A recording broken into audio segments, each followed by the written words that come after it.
اس کا موجود بھی کہا جاتا ہے۔ اس شاعری کو غزل نہیں کہتے ہیں، یعنی جو ایسی شاعری لکھی جاتی تھی ان کو غزل نہیں کہا جاتا تھا، لیکن اس طرح اس میں غزل کی تمام صفاتیں موجود تھیں، یعنی مطلب ان کو غزل تو نہیں کہا جاتا تھا، لیکن پڑھنے سے جن کو ایسا محسوس ہوتا تھا کہ غزل کی ساری صفاتیں اس میں موجود ہیں، یعنی اس میں برقرار ہیں، یعنی نظر میں ہر شعر الگ الگ مضمون کا ہوتا تھا، یعنی جب پڑھتے وقت ہر ایک شعر الگ الگ مضمون کی طرح ہوتا تھا۔ پہلا شعر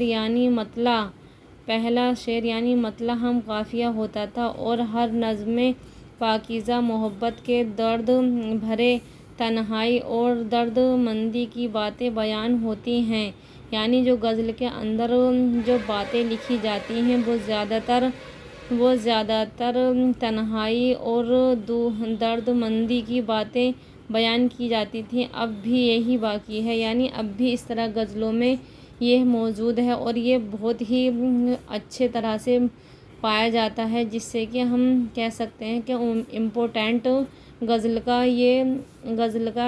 امپورٹنٹ الفاظ مانے جاتے ہیں۔ غزل کی شاعری میں الگ الگ مضمون بیان کرنے کی رسم کو بعض لوگوں نے بہت کڑی نکتہ چینی کی نگاہ سے دیکھا ہے، یعنی بہت سے شاعروں نے غزل نگاری کو بہت ہی چینی کی نگاہ سے دیکھا ہے۔ بعض لوگوں نے جواب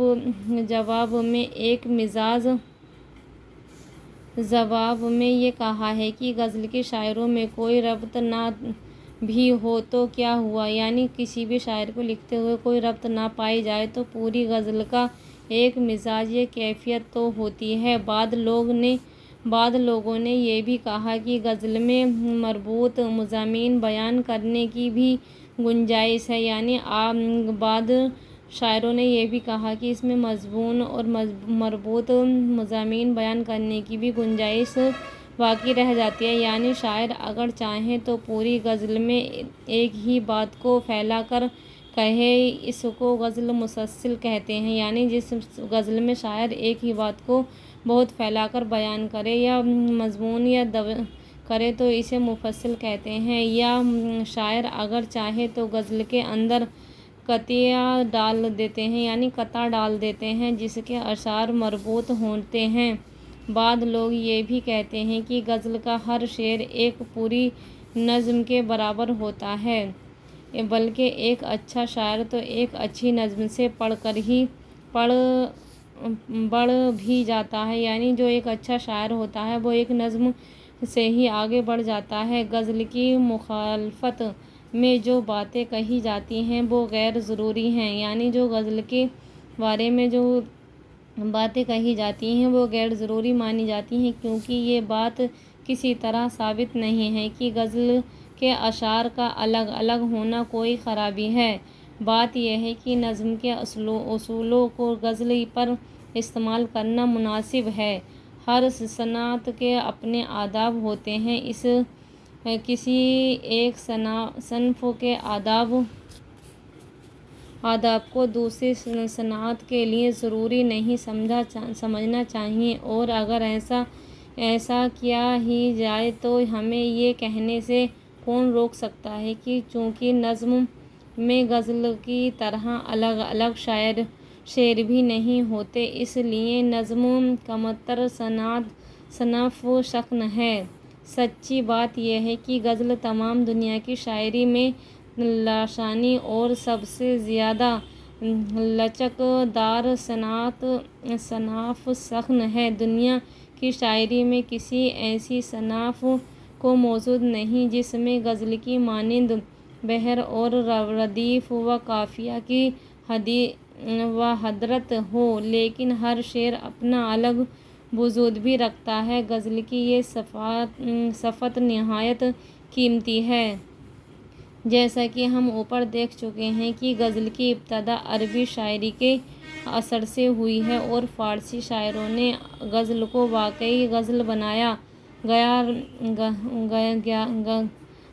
گیا ہو۔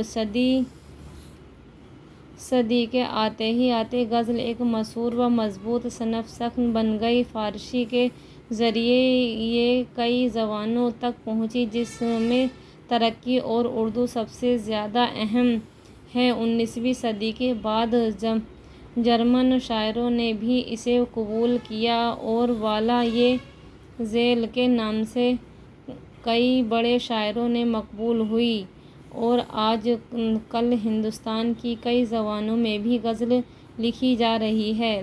اس طرح غزل میں مضامین کی قید نہیں ہے، اسی طرح اشعار کی تعداد بھی مقرر نہیں۔ عام طور پر 5 سے 19 اشعار تک کی غزلیں ہوتی ہیں، لیکن کئی غزلوں میں 19 سے زیادہ اشعار بھی ملتے ہیں۔ کبھی کبھی ایک ہی بحر پر ردیف قافیے میں شاعر ایک سے زیادہ غزلیں کہہ دیتا ہے۔ اس کو دو غزلہ یا 6 غزلہ و 4 غزلہ وغیرہ کہا جاتا ہے۔ غزل کا پہلا شعر مطلع کہلاتا ہے۔ اس کے دونوں مشرے ہم قافیہ ہوتے ہیں۔